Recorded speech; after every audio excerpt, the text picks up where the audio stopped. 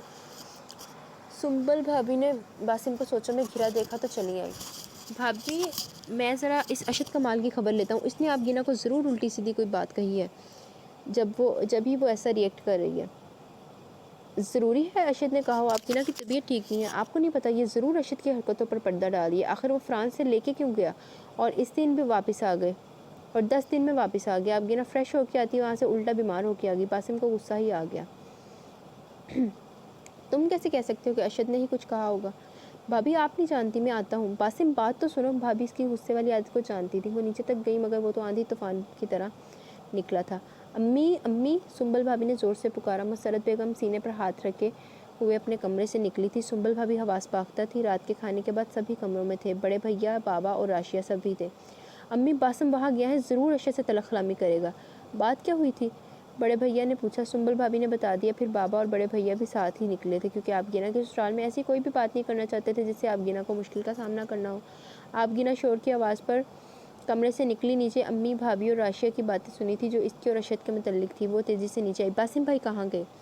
وہ شاید باہر گیا ہے، بھابھی نے اسے بتانے سے گریز کیا۔ مجھے پتہ ہے وہ میرے گھر گئے ہیں، مجھے گھر جانا ہے، میں بھی جا رہی ہوں۔ وہ بھی رکی نہیں، امی نے بہت روکا لیکن چند گلیوں کا ہی تو فاصلہ تھا۔ باسم بیٹا ہم بیٹھ کے بھی بات کر سکتے ہیں۔ دادا جان نے اس کے ہاتھوں کو پکڑا جو اشتعال میں آگے ارشد کی سمت پڑا، جس نے خود حیران و پریشان کھڑے باسم کی ساری بات سنی تھی۔ دیکھیے دادا جان، آبگینہ کی حالت مجھے پتہ ہے اس کی وجہ سے ہوئی ہے۔ شٹ اپ، ارشد نے دانت پیسے، وہ مسلسل آبگینہ کی بیماری کا ذمہ دار اسے ٹھہرا رہا تھا۔ میں شٹ اپ؟ ارے تم ہو جاؤ۔ باسم کی تو غصے سے آنکھیں پھیلی ہوئی تھی۔ دروازے پر کھڑی آبگینہ ان دونوں کو محاذ آئی دیکھنے لگی۔ سارے گھر کے لوگ ہال میں کمرے میں جمع تھے۔ تم کیا اور تمہاری اوقات کیا؟ ارے ہم سے پرکھنے میں غلطی ہوئی۔ مسٹر باسم علی، میں بہت دیر سے آپ کی فضول باتیں برداشت کر رہا ہوں، ذرا اپنی معصوم بہن سے بھی تو پوچھے کہ اس کی حالت کس کی وجہ سے ہوئی ہے۔ ارشد نے حواس باختہ سے آبگینہ کو دیکھ لیا تھا اور وہی ہوا، وہ تیزی سے اندر آئی۔ بھائی آپ یہ کیا کر رہے ہیں؟ وہ روحانسی ہو گئی۔ سب نے ہی آبگینہ کی آمد کو حیرانگی سے دیکھا جو ملکے سے اجاڑ ہولیے میں حواس باختہ سی سب کے سامنے تھی۔ آ گئی ہے آپ کی بہن، پوچھیے اس کی حالت میری وجہ سے ہوئی ہے۔ ارشد کے لہجے میں طنز، کاٹ اور